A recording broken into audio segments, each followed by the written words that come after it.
जहां कहानियां जिंदा हो जाती हैं। नहीं सकते, पर महसूस जरूर कर सकते हैं।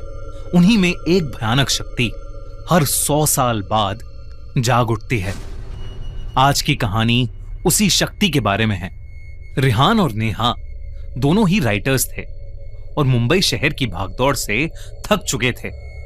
दोनों ने फैसला किया कि वो मुंबई शहर से दूर एक घर ढूंढेंगे और वहीं रहेंगे। महाराष्ट्र में एक छोटे से गांव में उन्हें एक हवेली मिली और वो दोनों उसमें शिफ्ट हो गए। हवेली पुरानी थी लेकिन बेहद खूबसूरत। हवेली के मालिक की मौत हो गई थी और तब से वो खाली पड़ी थी, इसलिए वो उन्हें सस्ते में मिल गई। सब कुछ अच्छा था, पर एक दिन जब रियान अपना पुराना सामान अनपैक कर रहा था तब उसे बेसमेंट से एक आवाज आई। उसने बेसमेंट का दरवाजा खोला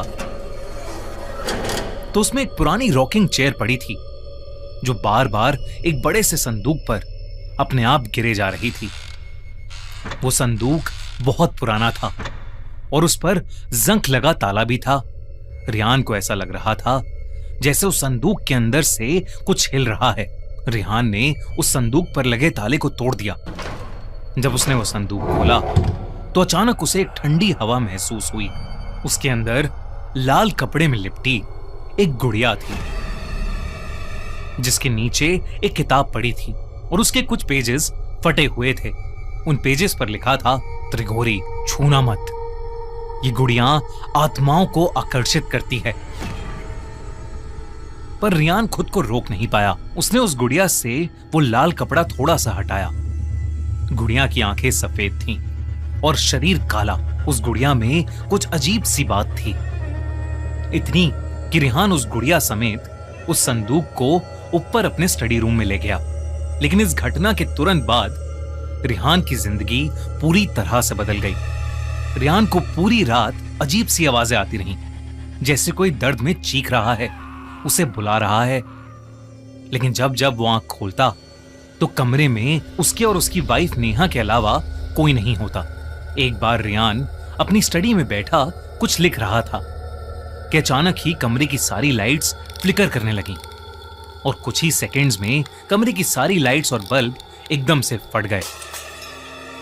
तभी उसे घर के बाहर किसी के जोर से चिल्लाने की आवाज आई। उसने बाहर जाकर देखा तो वहां एक काली बिल्ली बेरहमी से मरी पड़ी थी।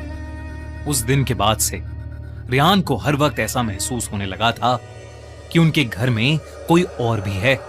वो बेसमेंट की रॉकिंग चेयर सारा टाइम अपने आप ही हिलती रहती। हर समय रियान को चीखें सुनाई देती। उसे रात के अंधेरे में घर के अंदर मरे हुए लोगों के चेहरे भी दिखने लगे थे। वो चेहरे बेहद डरावने होते थे, लेकिन पल भर में उसकी आंखों के सामने से गायब हो जाते थे। रिहान को कुछ समझ नहीं आ रहा था, इसलिए उसने ये सारी बातें नेहा को बताई। लेकिन नेहा को उसकी बातों पर विश्वास नहीं हो रहा था। रिहान ने फैसला किया कि वो संदूक से मिली उस किताब को पढ़कर त्रिगोरी से जुड़ा राज जानने की कोशिश करेगा। रिहान सारा टाइम उस गुड़िया और उन पन्नों को पकड़कर उन्हें डिकोड करने में लगा रहता। रिहान इतना पागल हो चुका था कि वो खुद घर के आसपास के लोगों से त्रिगोरी के बारे में पूछने लगा और तब उसे किसी ने एक पंडित के पास भेजा। जब वो उस पंडित से मिला तो उस पंडित ने रिहान को कुछ ऐसा बताया जिसे सुनकर रिहान के रोंगटे खड़े हो गए। उसने बताया कि हर 100 साल में एक अजीब घटना होती है, जब चैत्र अमावस्या, चैत्र पूर्णिमा और बैसाखी अमावस्या एक ही महीने में आते हैं और तब एक बहुत ही भयानक काली शक्ति जाग उठती है, त्रिगोरी। ये 3 रातें 100 साल में एक बार जब अप्रैल के महीने में आती हैं तो अपने साथ एक तबाही लाती हैं। 1 अप्रैल चैत्री अमावस्या से लेकर 30 अप्रैल यानी बैसाखी अमावस्या तक अप्रैल शताब्दी का सबसे खतरनाक महीना बन जाता है और इस पूरे महीने को कहते हैं काल त्रिगोरी। त्रिगोरी अपने साथ एक ऐसा कहर लाता है जो सब कुछ बर्बाद कर सकता है। उस पंडित ने रियान को बताया कि जिस गांव में रियान अभी रह रहा है वहां 100 साल पहले एक काला जादू करने वाली औरत ने उसी लाल कपड़े में लिपटी गुड़िया का इस्तेमाल करके काल त्रिगोरी को अपनी नींद से जगाने की कोशिश की थी। और तब एक ही रात में पूरा का पूरा 500 लोगों का गांव मारा गया था और आसपास के सारे गांव में ऐसी बीमारियां फैलने लगीं जिसने कई लोगों की जिंदगी बर्बाद कर दी। ये सब सुनकर रिहान ने उसी पंडित से मदद मांगी। उस पंडित ने रिहान को 2 काली बिल्लियां दी और कहा कि वो अगले 2 दिन में उसके घर आएगा और त्रिगोरी को शांत करेगा। रिहान पूरा दिन घर में उस पंडित के बताए शुद्धिकरण के नुस्खे आजमाता रहता और उन काली बिल्लियों को 24 घंटे अपने पास रखता। रिहान नेहा से कहता कि ये काली बिल्लियां उनको घर की प्रेत आत्मा से बचाएंगी। नेहा से अब रिहान का पागलपन बर्दाश्त नहीं हो रहा था। 2 दिन बाद वो पंडित उनकी हवेली में आया। पूजा का सामान देखकर ही रिहान और नेहा की रूह कांपने लगी, क्योंकि उसमें इंसानी खोपड़ी, मरे हुए जानवर और ऐसी ही बेहद अजीब अजीब चीजें थीं। लेकिन उस पंडित ने रिहान को हिम्मत रखने को कहा। उसने हाथ में एक लाल कपड़ा लिया और उस लाल कपड़े से उस गुड़िया को निकाल के पूजा स्थान के बीचों बीच रख दिया। पंडित ने देरी न करते हुए पूजा शुरू की और मंत्र आवाहन से काल त्रिगोरी को शांत करने की कोशिश करने लगा। पूजा शुरू करते ही रिहान को बहुत तेज दर्द में किसी की चीखें सुनाई देने लगी। तभी रिहान और नेहा ने देखा कि गेट की दीवार के अंदर से एक बहुत ही डरावनी 10 फीट लंबी परछाई निकली है जो उनकी तरफ आ रही है। जैसे जैसे वो परछाई उनकी तरफ आ रही थी वैसे वैसे घर की सारी लाइट्स अपने आप फूटती जा रही थीं।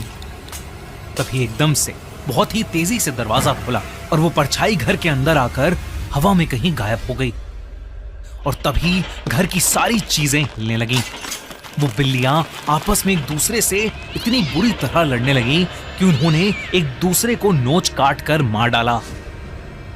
नेहा को अपनी आंखों पर विश्वास नहीं हो रहा था। उसे लगा कि ये सब उस गुड़िया की वजह से हो रहा है, इसलिए उसने हड़बड़ी में बिना लाल कपड़े के उस गुड़िया को उठाया और उसे काट कर जला दिया। ये देखते ही वो पंडित कांप उठा। उसने बताया कि काल त्रिगोरी से ऐसे छुटकारा नहीं मिलेगा और बिना लाल कपड़े के उस गुड़िया को छूने की हिम्मत करके नेहा ने अपने पूरे परिवार को संकट में डाल दिया है और अब उन्हें मरने से कोई नहीं बचा सकता। वो पंडित पूजा को बीच में छोड़कर ही घर से जाने लगा। रिहान उस पंडित से मदद की भीख मांगता रहा, लेकिन वो पंडित इतना घबराया हुआ था कि उसने कुछ नहीं सुना और वो वहां से चला गया। रिहान और नेहा की उस रात बहुत बुरी लड़ाई हुई। रिहान उस पूरी रात सो नहीं पाया क्योंकि उसे बार बार वही 10 फीट लंबी परछाई दिख रही थी जो धीरे धीरे और ज्यादा डरावनी होती जा रही थी। अगली सुबह उसे नेहा की चिल्लाने की आवाज आई। वो उसके पास पहुंचा। तब नेहा ने बताया कि पिछली रात उसके माँ बाप के घर में आग लग गई और उसकी पूरी फैमिली उस फायर एक्सीडेंट में मारी गई। रिहान ने डर के मारे अपना सर पकड़ लिया। वो समझ गया था कि यह सब काल त्रिगोरी की वजह से हो रहा है। कुछ ही देर में उसे एक और खबर मिली। जो पंडित उनके घर पूजा करने आया था उसे भी किसी ने जंगल में बेरहमी से मारकर छोड़ दिया था। अब रिहान को कुछ समझ नहीं आ रहा था कि वो क्या करे। थक हार कर रिहान ने सोचा कि वो संदूक को भी जला देगा, लेकिन जैसे ही वो संदूक तक पहुंचा उसने देखा कि वो काली गुड़िया वापस से जुड़ गई है और वो उस संदूक के ऊपर बैठकर उसे देख रही है। तभी फिर से उसे नेहा के चिल्लाने की आवाज आई। जब वो अपने कमरे में गया तो उसने देखा कि नेहा के हाथ में एक चाकू है और उसके पीछे वही 10 फीट भयानक लंबी परछाई। नेहा रिहान को देखकर पागलों की तरह हंस रही थी। इससे पहले कि वो कुछ समझ पाता, नेहा उसकी तरफ भागी। गांव वालों को कई देर तक उन दोनों के चिल्लाने की आवाजें आईं। जब वो लोग उनकी मदद करने पहुंचे तो उन्होंने देखा कि हवेली खुली पड़ी है और हवेली की सारी दीवारों पर खून से काल त्रिगोरी लिखा है। जब गांव वाले हवेली की बेसमेंट में गए तो उनके रोंगटे खड़े हो गए, क्योंकि वो दोनों पति पत्नी घर की बेसमेंट में बेजान पड़े थे। पुलिस की इन्वेस्टिगेशन में उन्हें रिहान के स्टडी टेबल पर उसकी डायरी मिली जिसमें उसने पिछले कुछ दिनों में जो कुछ भी उनके साथ हो रहा था वो सब लिखा था। लेकिन जब पुलिस ने पूरा घर छाना तो उन्हें वहां ना ही कोई संदूक मिला और ना ही कोई गुड़िया, बस दीवारों पर बड़े बड़े खून से लिखे हुए 2 शब्द, काल त्रिघोरी। दोस्तों, आपको क्या लगता है कि क्या है काल त्रिघोरी का रहस्य और क्या होगा जब वो 100 साल बाद वापस जागेगा? अगर आपको इस इंडियन फोकलोर लेजेंड और राज के बारे में जानना है तो देखिए नई हॉरर फिल्म काल त्रिघोरी, जो थिएटर्स में ऑलरेडी रिलीज हो चुकी है। तो डोंट मिस आउट ऑन काल त्रिघोरी।